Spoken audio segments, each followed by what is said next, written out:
A moral é avessa à vida? Essa é uma pergunta para doutorado, hein? Olha, eu diria que não.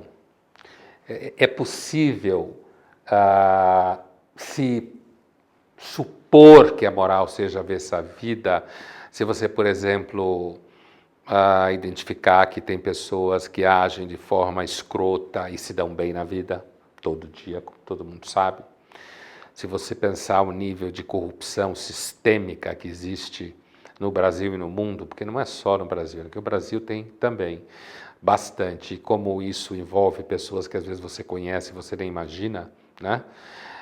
Ou pessoas que passaram a vida inteira trabalhando e sendo honestas, ou pessoas que se dedicaram a outra vida inteira e quando envelhecem são trocadas, quer dizer, pais que cuidaram de filhos e são abandonados, ou pais que tratam mal os filhos que colocam no mundo, quer dizer, ou seja, você tem aí toda uma gama de questões que podem nos levar a se perguntar se a moral não seria avessa à vida.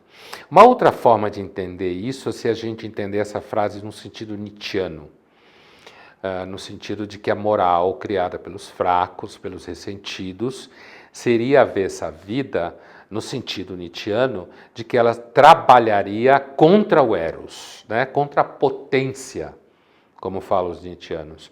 E aí a moral neste sentido, no sentido de fruto do ressentimento, né? De fruto do medo da vida, do medo da indiferença cósmica, né? Toda aquela história trágica e tal. E aí a moral como fruto do rebanho dos ressentidos, avessa à vida, porque a vida seria a dança com a potência, o gozo do eros. Nesse sentido, a gente também poderia talvez dizer que a moral seja avessa à vida.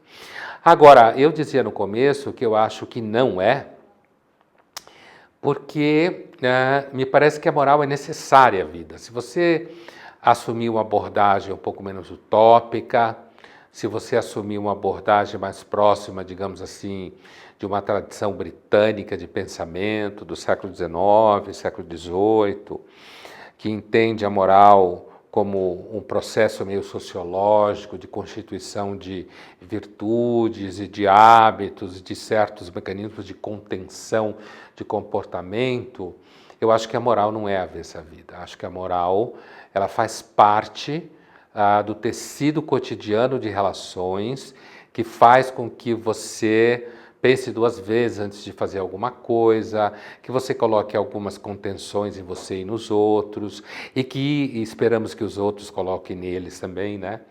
Então, acho que não.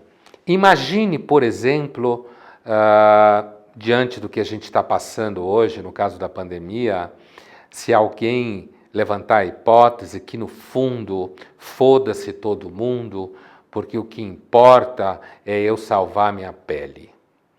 Como eu posso sustentar a ideia de que a moral fosse avessa à vida diante de um cenário como esse?